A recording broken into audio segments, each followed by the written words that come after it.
Des fronts bien lisses, des visages sans rides. Voici les vidéos utilisées par de faux médecins sur les réseaux sociaux. Mais attention, ces injections illégales de Botox sont très dangereuses, potentiellement mortelles. Depuis le printemps, 3 patientes ont été hospitalisées en réanimation.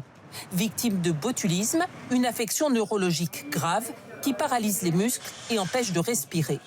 L'an dernier déjà, à Nice, une femme de 43 ans a failli mourir, victime d'un faux médecin qui lui avait injecté du Botox dans le visage et le cou.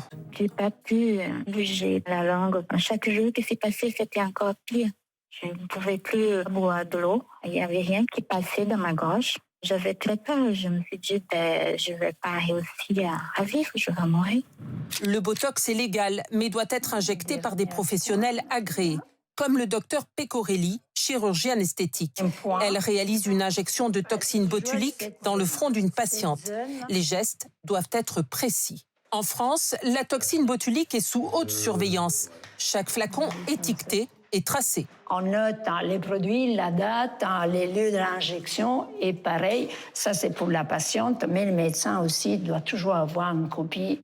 Sur Internet, on peut trouver du Botox sans aucune garantie, fabriqué à l'étranger. Et les faux médecins sans diplôme, souvent des femmes, sont de plus en plus nombreux. L'exercice illégal de la médecine est puni de 2 ans de prison et 30 000 € d'amende. Pas assez selon cette chirurgienne. L'exercice illégal de la médecine en France, il est très peu réprimandé.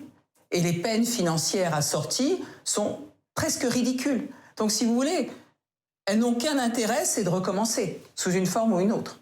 Très peu de victimes osent dénoncer ceux qui les ont défigurées. Cette année, l'Ordre des médecins recense 59 cas de produits injectés illégalement. Seules 19 personnes ont déposé plainte.